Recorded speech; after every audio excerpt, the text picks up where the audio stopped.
नमस्कार दोस्तों, comfort zone एक ऐसी खूबसूरत जगह है जहां रहकर कभी कोई आगे नहीं बढ़ सकता। मेरा नाम है संगीता चावला और अगर आपने हमारा चैनल अभी तक सब्सक्राइब ना किया हो तो अभी कीजिए और आपके पास हमारी हर वीडियो का नोटिफिकेशन आता रहे, इसीलिए नीचे दिए हुए बेल आइकन को भी दबाइए। आज मैं जो स्टोरी सुनाने जा रही हूँ वो है एक राजा जी की। कहा जाता था कि राजा जी बहुत शौकीन थे और वो अपनी हर चीज जो उनकी थी उनकी वो बहुत देखभाल करते थे, बहुत सहज के रखते थे। वो एक बार एक दूसरे राज्य के राजा उनसे मिलने आए और तोहफे में उनके लिए लाए 2 बाज के बच्चे।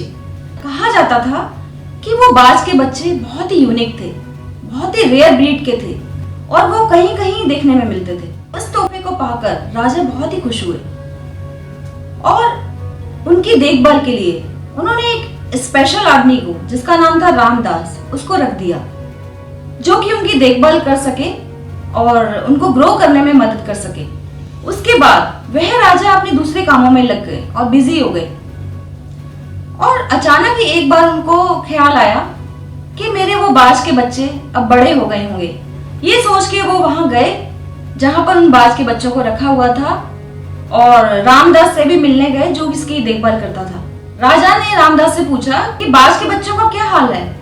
उसने बताया कि साहब बहुत अच्छे हैं, वो बहुत अच्छी नस्ल के हैं, ऐसी नस्ल मैंने कभी नहीं देखी। और वो बहुत खुश था। ये सुन के राजा बहुत खुश हुआ और उसने रामदास से कहा चलो फिर उनको उड़ा के दिखाओ। तो रामदास ने वैसा ही किया। तो दोनों बाज के बच्चे उड़ रहे थे, लेकिन एक बच्चा तो आकाश में ऊपर तक, खूब ऊपर तक उड़ रहा था, लेकिन एक थोड़ा ऊपर उठ के बार बार एक डाल पर बैठ जाता था। थोड़ा उड़ता फिर डाल पर बैठ जाता।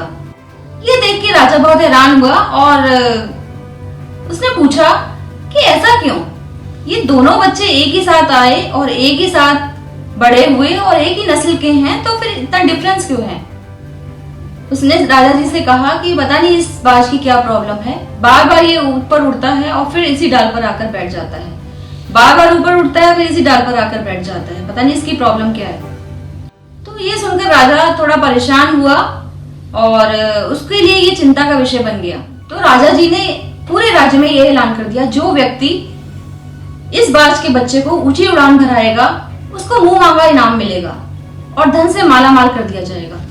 ये सुनकर बहुत दूर दूर से लोग आए और कई पशु पक्षियों की जानकार भी आए, लेकिन कोई भी कामयाब नहीं हुआ। अब एक दिन अचानक राजा के पास खबर आई कि वो दूसरा बाज का बच्चा ऊंची उड़ान भर रहा है। ये सुनते ही राजा बहुत खुश हुआ और बिना देर लगाए उसको देखने चला गया। और जब राजा ने उस बाज के बच्चे को उड़ते हुए देखा तो वो बहुत खुश हुआ और उसने रामदास से पूछा कि ऐसा कैसे संभव हुआ। तो रामदास ने कहा कि पता नहीं एक किसान आया था, उसी ने ये कर दिखाया।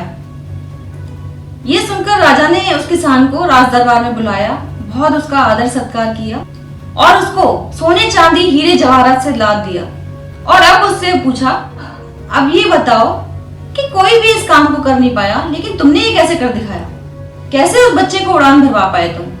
किसान ने कहा कि मैं तो एक साधारण सा किसान हूँ, मुझे कुछ ज्ञान नहीं है, मैंने तो बस इतना सा काम किया कि जिस डाल पर वो बाज बार बार आकर बैठ जाता था उस डाल को ही काट दिया। तो फ्रेंड्स, इस डाल की तरह ही हम सबके पास भी एक कंफर्ट जोन है, एक ऐसी जगह जिसको हम छोड़ना ही नहीं चाहते और समझना ही नहीं चाहते कि वहां से निकलकर हम बहुत ऊंची ऊंची उड़ानें भर सकते हैं।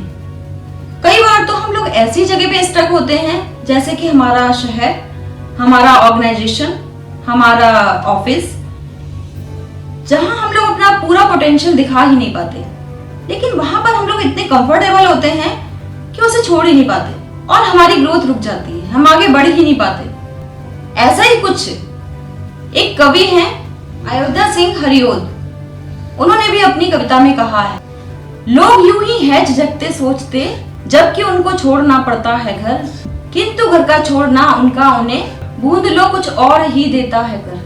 तो फ्रेंड्स, आप भी अपने कंफर्ट जोन को छोड़कर देखिए, इससे निकल कर देखिए, आगे बढ़कर देखिए, एक बार नजर घुमाकर देखिए, आपके आसपास भी तो कहीं ऐसी डाल नहीं है। और इसी के साथ मैं अपनी बात खत्म करती हूँ और मिलती हूँ एक नई कहानी के साथ।